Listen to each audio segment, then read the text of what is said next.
Bonjour mes chers membres d'église de Maranatha, d'Ephraïm et de la Providence.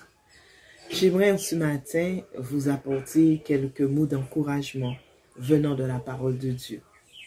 C'est vrai que ce que nous vivons, c'est un moment vraiment difficile. Mais reprenons courage en notre Seigneur Jésus-Christ. Apprenons à lui faire davantage confiance.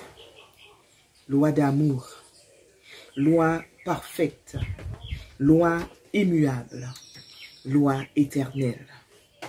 Telle fut cette loi que Dieu donna à l'humanité pour qu'elle acquiert le bonheur et la vie éternelle. Mais malheureusement, l'ennemi de notre âme est arrivé par tous les moyens et a entraîné l'homme dans la désobéissance. Dieu avait placé un poteau indicateur sur la route des voyageurs de notre globe. Une flèche indiquait l'obéissance volontaire au Créateur, obéissance conduisant au chemin de la félicité et de la vie. L'autre indiquait la désobéissance menant au chemin de la misère et de la mort. Mais malheureusement, l'ennemi est arrivé et a retourné les flèches du poteau indicateur, trompant et égarant plus d'un. Aujourd'hui, les hommes foulent aux pieds la loi de Dieu. Cette loi éternelle, cette loi immuable, cette loi parfaite, ils la rejettent. Ils préfèrent se laisser diriger par le moi, par le péché et la désobéissance. Beaucoup n'ont que faire de la parole de Dieu. Mais laissez-moi vous dire aujourd'hui que tous ceux-là qui agissent de la sorte ne resteront pas impunis. Du temps de Sodome et de Gomorrhe, la parole biblique dans Genèse 18, le verset 20, mentionne ceci. Et l'Éternel dit, le cri contre Sodome et Gomorrhe s'est accru et leur péché est énorme. Dans Genèse 6, le verset 5 et 6, nous lisons, l'Éternel vit que la méchanceté des hommes était grande sur la terre et que toutes les pensées de leur cœur se tournaient chaque jour uniquement vers le mal. Alors l'Éternel se repentit d'avoir créé l'homme sur la terre et il fut affligé en son cœur. 2 Timothée 3, le verset 1, nous lisons, sache que dans les derniers jours, il y aura des temps difficiles, car les hommes seront égoïstes, amis de l'argent, fanfarons, hautains, blasphémateurs, orgueilleux, rebelles à leurs parents, ingrats, irreligieux, insensibles, déloyaux, calomniateurs, intempérants, cruels, ennemis des gens de bien, tout emportés, enflés d'orgueil, aimant le plaisir plus que Dieu, ayant l'apparence de la piété, mais reniant ce qui en fait la force. Oh, quel triste constat, quelle triste évaluation. Aujourd'hui, en ce 21e siècle, le monde n'est pas mieux. Aujourd'hui, la situation de l'homme est pire, dira-t-on. Oh, quelle triste situation. Quelle tristesse. Tout cela parce que l'homme a choisi. L'homme a choisi la désobéissance. L'homme a préféré mettre de côté la loi de Dieu. La loi éternelle. La loi perpétuelle, la loi parfaite de notre Créateur.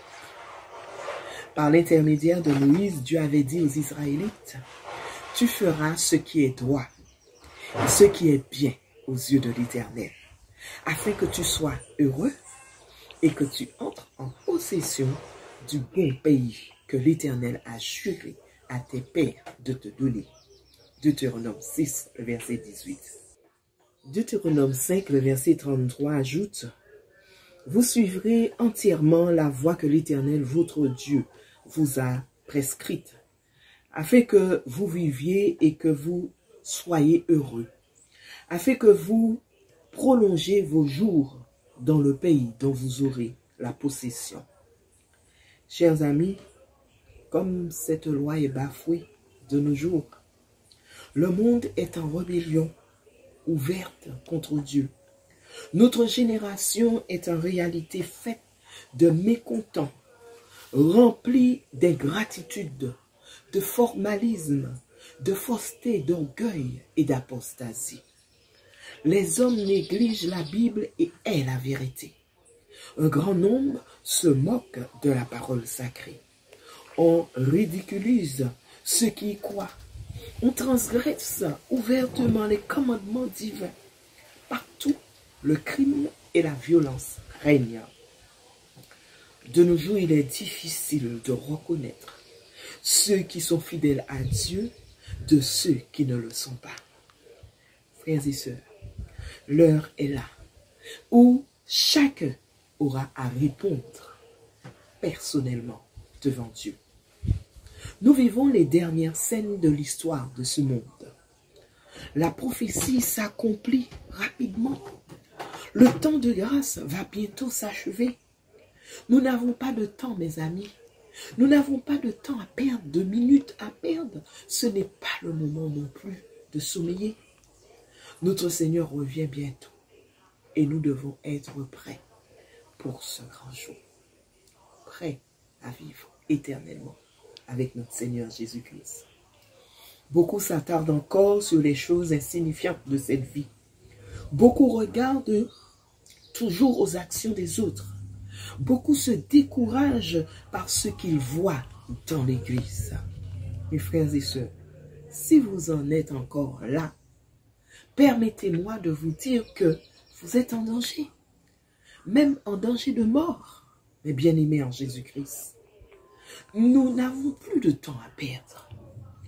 Nous n'avons plus de temps, chers amis, à perdre sur ce genre de choses. C'est le temps à la prière. C'est le temps à la réflexion. C'est le temps à la repentance. C'est le temps à la réconciliation. C'est le temps pour s'aimer. Aujourd'hui, nous sommes confinés. On ne peut pas sortir comme on veut à cause de la crise sanitaire. Nous sommes privés de liberté. Pourquoi ne pas profiter de ce moment de confinement pour revoir notre situation devant Dieu? Pourquoi ne pas profiter de ce temps de pause pour nous tenir prêts pour ce grand jour, le jour du retour de notre Seigneur Jésus-Christ? Pourquoi ne pas saisir cette occasion pour se rapprocher les uns des autres, prier les uns avec les autres, se réconcilier les uns avec les autres? Pourquoi ne pas faire la paix dans notre foyer? Nous disons tous les jours que nous n'avons pas de temps, le temps nous manque. Mais aujourd'hui, chers amis, aujourd'hui nous avons du temps, nous avons même plus que le temps. Après, il sera trop tard, vraiment trop tard. Ce que nous sommes en train de vivre est un préavis de la part de notre Seigneur. Un avertissement. Je suis l'Éternel ton Dieu. Exode 20, verset 1. Sachez que l'Éternel est Dieu. Somme 100, le verset 3. Arrêtez et sachez que je suis Dieu. Somme 46, le verset 11. Bientôt notre Seigneur va venir. Sommes-nous prêts? Sommes-nous prêts pour l'éternité, chers amis? Notre demeure n'est pas ici-bas. Nous sommes des pèlerins sur cette terre. Notre demeure n'est pas ici. Ne craignons rien, ne nous décourageons pas, car très bientôt, nous serons avec notre Dieu. Oh, quel beau jour ce sera! Quel beau jour! En attendant, appliquons-nous par la grâce de Dieu à mettre en pratique sa parole. Appliquons-nous à marcher dans sa voie. Appliquons-nous à vivre comme Christ a vécu. Très bientôt, oui, très bientôt, notre Seigneur revient. Très bientôt, il apparaîtra. Très bientôt, il viendra chercher tous ceux qui auront été obéissants à sa parole. Oh, quel beau jour ce sera. Oh, quel beau jour. Toi qui m'écoutes, qui que tu sois, repens-toi et donne-toi entièrement à Christ, ton sauveur, ton rédempteur. Le monde n'a rien à t'offrir. Seul ton Seigneur peut te sauver. Seul Christ peut te guérir de tous tes maux, mes frères et sœurs en Christ. Seul Christ. Maranatha. Maranatha, Jésus revient. Maranatha, il ne tardera pas. Maranatha, courage et persévérance. Maranatha, que la grâce de notre Seigneur Jésus-Christ vous accompagne. Amen.